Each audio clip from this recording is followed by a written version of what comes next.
સમાજની લાગણી દુભાઈ હોય તેના માટે સવિશેષ બહેનોની લાગણી દુભાઈ હોય તો બહેનો કંઈ પોસ્ટકાર્ડ લખશે અને સાહેબ જવાબ આપશે, આવું કંઈ નહીં થયું માટે આપના માધ્યમથી હું આજે જે સ્થિતિ થઈ રહી છે ગુજરાતમાં, સવિશેષ રાજકોટમાં જે કંઈ બીજેપીના ઉમેદવારે ટીકા ટિપ્પણી રિમાર્ક્સ કરી એના અનુસંધાનમાં ઇલેક્શન છે, લોકશાહી છે માટે ઇલેક્શન છે.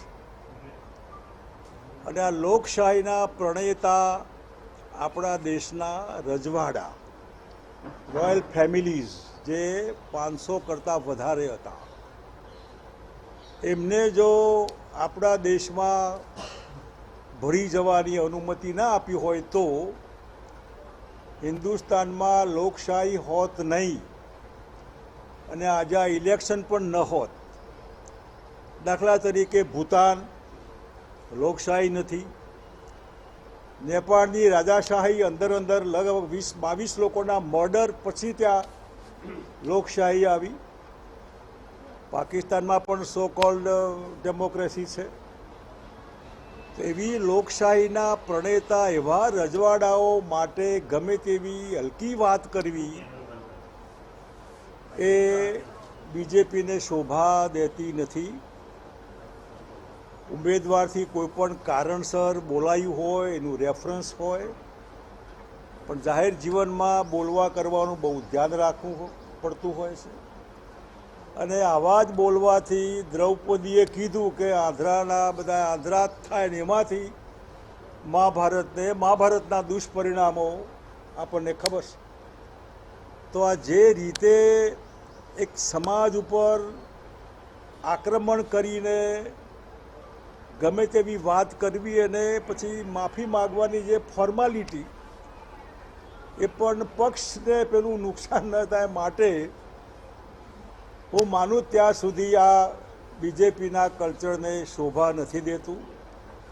જે બીજેપી કે જેનું મૂળ જનસંઘ હતું, જે જનસંઘ જેનો પાયો રાજકોટ, જે રાજકોટના જે તે વખતના આપણા પૂર્વ મુખ્યમંત્રી માનનીય કેશુભાઈ પટેલ એ દેસાઈ અટક લખાવતા હતા, પણ પક્ષ કેવડાવવા માટે એમને પટેલ લખાવવાનું શરૂ કરેલું.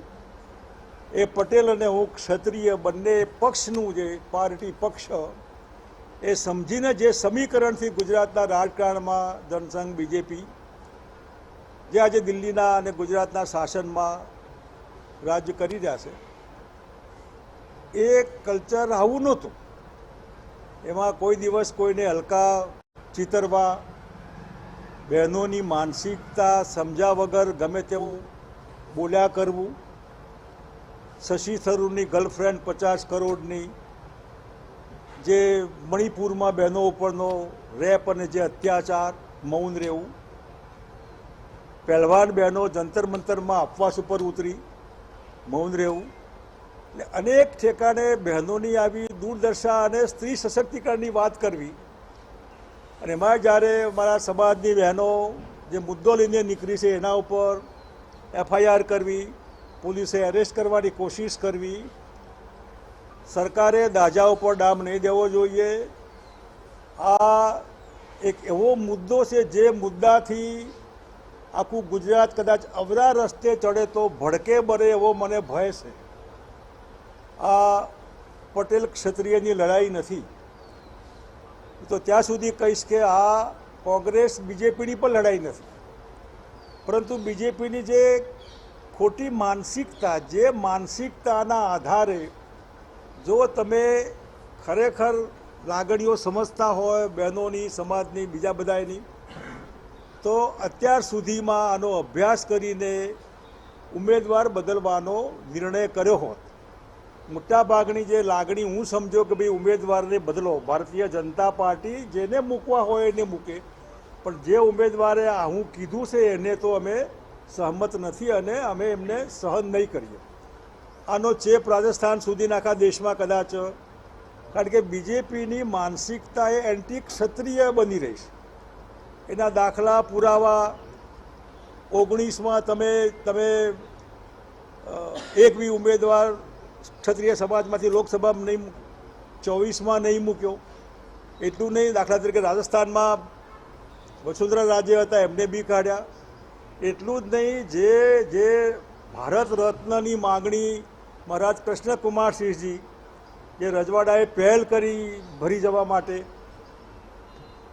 એ અડવાણી સાહેબને કઈ અવસ્થામાં ભારત રત્ન આપ્યું, કદાચ એમની માનસિક સ્થિતિ પરાણે પકડીને બેસાડ્યા હોય એવું. વાજપેયી તો ભાનમાં હતા જ નહીં. વાજપેયી સાહેબને ભારત રત્ન રાષ્ટ્રપતિએ આપ્યું તો પરાણે બેસાડી રાખ્યા હોય. એટલે એક જાતનું આપણને એવું દ્રશ્ય જોવા મળે કે ભારતીય જનતા પાર્ટી કઈ દિશામાં જઈ રહી છે.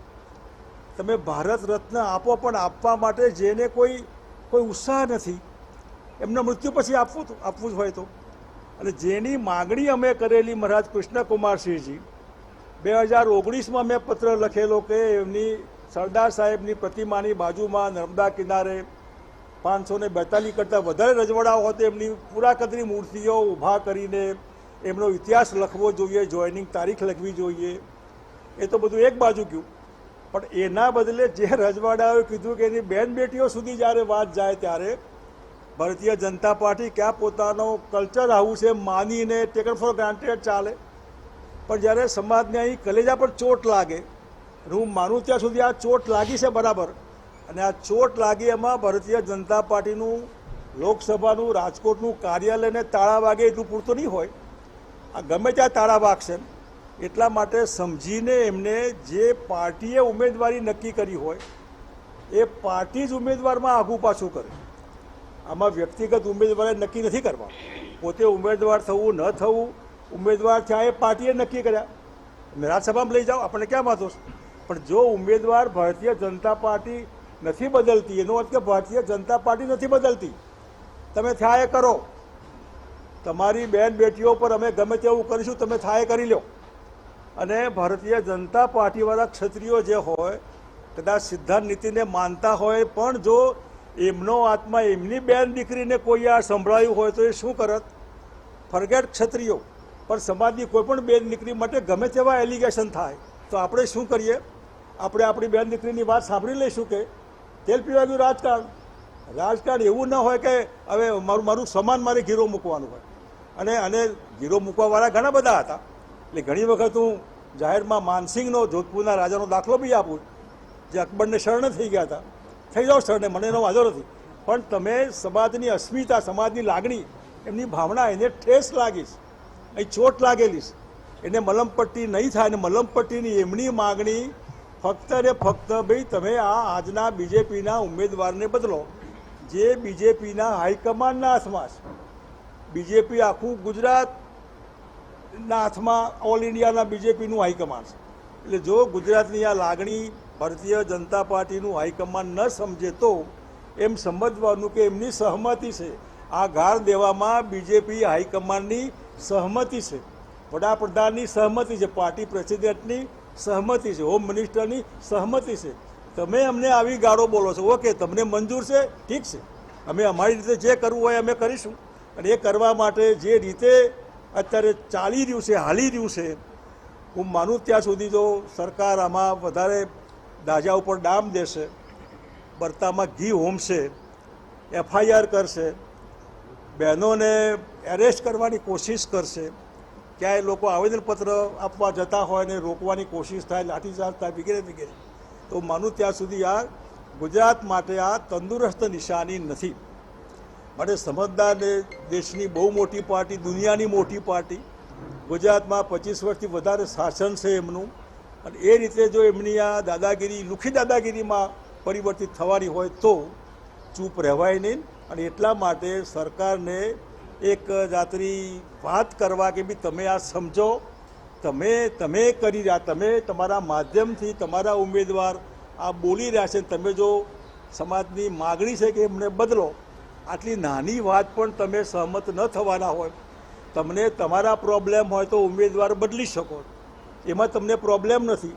તમારા પ્રોબ્લેમ હોય તમે ગમે તે કરી શકો, પણ તમારા પ્રોબ્લેમ નથી, બીજા સમાજના પ્રોબ્લેમ છે. એ સમાજ એક બાજુ ગયો, એ સમાજ તો ટેકન ફોર ગ્રાન્ટેડ માની લઈએ છીએ અમે, એ સમાજમાં ગમે તેવા લોકો હોય તો અમે સમજાવી લઈશું એવું માની ચાલી રહ્યા છો, ત્યારે મારે સરકારને સવાલ છે કે મહેરબાની કરીને પોલિટિકલ ઇલેક્શન મે ગો અને મે કમ, ચૂંટણી કાલે પૂરી થશે, એવું ઝેર ન રોપો જેથી કરીને સમાજ કાયમ માટે એ ઝેરનો ડંખ પીધા કરે.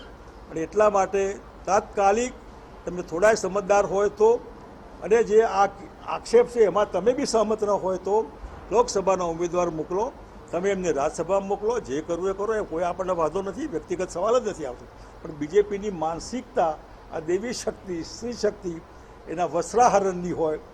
દ્રૌપદીના વસ્ત્રાહરણનો દાખલો ભગવાન કૃષ્ણ પહોંચી ગયા હતા, એ ક્યાં કોઈ પણ ઠેકાણે આ કૃષ્ણ અવતારો બધા પેદા થઈને બેન દીકરીઓનું જે વસ્ત્રાહરણ થઈ રહ્યું છે, દરેક કોઈ પણ સમાજના હોય, એના માટે આ પૂરક વસ્ત્રો પૂરા પાડનાર લોકો બેઠા જ છે. અને જો ભારતીય જનતા પાર્ટીનું હાઈકમાન્ડ, દિલ્હીનું હાઈકમાન્ડ આ નિર્ણય વહેલો નહીં લે તો આ ચિનગારી ક્યાં જશે એ કહેવાય નહીં. એના માટે જે કંઈ પરિસ્થિતિ ઊભી થાય એના માટે ફક્ત અને ફક્ત બીજેપી હાઈકમાન્ડ જવાબદાર હશે, ગુજરાતની સરકાર જવાબદાર હશે, દેશની બીજેપીની ગવર્મેન્ટ જવાબદાર હશે. એટલું વાત તક એવું કહીશ. એના અનુસંધાનમાં આપણે જે કંઈ પૂછવું કરવું આપ જરૂર પૂછો, હું બેઠો છું. ये जो हो रहा है अभी, ये जो हालत है इस गुजरात की, मैं समझता हूँ कि जो भारतीय जनता पार्टी ने जो कैंडिडेट यहाँ राजकोट में रखे हैं, इन्होंने जो कहा वो बीजेपी सहमत है. अगर सहमत नहीं है तो एज अर्ली एज पॉसिबल अपने कैंडिडेट को चेंज करिए. चेंज करने से अगर समाज सहमत है तो बहुत इजी मामला है, कोई प्रॉब्लम नहीं है. लेकिन मैं समझता हूँ कि ये एक महिला का मामला नहीं है, पूरे देश की महिलाओं का. जो मैंने कहा कि मणिपुर का हो, पहलवान बहनें हमारी जंतर मंतर दिल्ली में बैठी थी वो हो, शशि थरूर की वाइफ जो 50 करोड़ की गर्लफ्रेंड का मामला हो, यानी कि बीजेपी की मानसिकता एंटी महिला है, एंटी महिला के सबूत है. इस सबूत में अगर सबकी डिमांड है कि भी कैंडिडेट चेंज करिए तो मैं समझता हूँ कि बीजेपी को सोचना चाहिए. नहीं सोचना है तो वो इनकी मानसिकता है. તો ભાજપની માનસિકતા વિશે પ્રહાર કર્યા છે પૂર્વ કોંગ્રેસના દિગ્ગજ નેતા શંકરસિંહ વાઘેલા, કે જેઓએ પ્રેસ કોન્ફરન્સ કરીને ગુજરાતમાં અત્યારે જે પ્રકારની રૂપાલાને લઈને રાજકીય ગરમાવો વર્તી રહ્યો છે તેને લઈને તેઓએ ભીતિ પણ વ્યક્ત કરી છે કે જો ભાજપ હાઈકમાન્ડ દ્વારા રાજકોટ બેઠકના ઉમેદવાર બદલવામાં નહીં આવે તો આ ગુજરાત કેવું ભડકે બળશે તેનાથી મને અત્યારે ડર લાગી રહ્યો છે. જે સરકાર નારી સશક્તિકરણ, વુમન એમ્પાવરની વાત કરે છે, એ જ સરકારના રાજમાં મહિલાઓ સાથે દુર્વ્યવહાર થવામાં આવી રહ્યો છે. આ કેવી ભાજપની માનસિકતા? આવા અનેકો સવાલ કરતા તેઓએ પ્રહાર કર્યો. તો આજ સમગ્ર મામલે ઇલેક્શન વોર રૂમમાં જોડાઈ ચૂક્યા છે એસોસિએટ એડિટર ધર્મેશ. એક તરફ બાપુની પ્રતિક્રિયા આપણે સાંભળી અને તેઓએ ભાજપની માનસિકતા ઉપર પ્રહાર કર્યા. તેઓએ ભીતિ પણ વ્યક્ત કરી છે કે જો ભાજપ હાઈકમાન્ડ દ્વારા ઉમેદવાર બદલવામાં નહીં આવે તો આ ગુજરાત ભડકે પડશે, તેનો મને ડર છે. મુખ્યમંત્રી શંકરસિંહ વાઘેલાની જે આજ પત્રકાર પરિષદ ઉપર મીટ હતી અને તેઓ શું બોલશે એના ઉપર એક વાત હતી અને મહત્વની વાત એમણે રજવાડા વિશે કરી છે કે જે ટિપ્પણી પુરુષોત્તમ રૂપાલા દ્વારા થઈ છે એ એકદમ નિંદનીય છે અને દુઃખદ છે. એણે રજવાડા વિશેની વિસ્તૃત હકીકત પણ સમજાવી અને ભાજપ માટે એક કહેવામાં આવ્યું છે કે આને માટે ઉમેદવાર બદલવો એ પાર્ટી નક્કી કરે, વ્યક્તિ નહીં. જો પાર્ટી જ ઉમેદવાર મોકલતી હોય અને બનાવતી હોય તો એ બદલાવી પણ શકે. અને એણે કીધું કે સમાજમાં આનેથી વધુ એક વૈમનસ્ય ફેલાશે, જેને કહેવાય કે સમાજમાં જે વિસંગતતા થઈ જશે ને આમને સામને આવી જશે, એ પહેલા રાજકોટ લોકસભાના ઉમેદવાર પરસોત્તમ રૂપાલાને ભાજપે બદલવા જોઈએ. ભાજપની માનસિકતાનો પણ એમને ઉલ્લેખ કર્યો અને એવા સંજોગોમાં એમણે એક સૂચક નિવેદન આપ્યું છે કે સૌથી પહેલા પુરુષોત્તમ રૂપાલાને ભાજપમાં ઉમેદવાર તરીકે પાર્ટી બદલે, આ બહુ જરૂરી છે. અને એના નિવેદનથી અત્યારે જે સમાજ વચ્ચે જે વૈમનસ્ય ફેલાવશે એ મોટું સ્વરૂપ ન લે એમનું પણ એમને ગંભીર સૂચિતાર્થ આપ્યો છે. અને શંકરસિંહ અત્યારે એ જ માગણી કરી છે કે પુરુષોત્તમ રૂપાલાને ભાજપ ઉમેદવાર તરીકે બદલાવે. જી ધર્મેશ, બીજું નિવેદન એક એ પણ આપવામાં આવ્યું કે આ કોઈ બે સમાજ વચ્ચેની વ્યક્તિ વચ્ચેની લડાઈ નથી, ભાજપ કોંગ્રેસની લડાઈ નથી. આ જે લડાઈ છે એક ક્ષત્રિય સમાજ કે જેને રજવાડાઓ આપ્યા હતા અને એ જ રજવાડાઓ થકી આજે લોકશાહી આપણે લોકો જીવી રહ્યા છીએ અને આવી લોકશાહી લાવનાર રજવાડાઓ વિશે આ પ્રકારનું જે વ્યક્તિગત નિવેદન આપવામાં આવ્યું છે એ નિંદનીય ગણાવ્યું. શંકરસિંહ વાઘેલાએ એક સૂચક નિવેદન એ પણ કર્યું છે કે રજવાડા વિશેની વાત છે અને રજવાડા જે આજે જે લોકશાહી છે આ તમામ આપણે જોઈ શક્યા છે રજવાડાની પણ દેન છે. રજવાડાઓની જે ખેલદિલી હતી અને એણે જે રજવાડાઓ આપ્યા એ પછી જે ભારતનું જે નિર્માણ થયું અખંડ ભારતનું, અને એવા સંજોગોમાં રજવાડા માટે જે બોલાયું છે એ કદી માફ ન થઈ શકે અને એથી જ આ રોષ છે.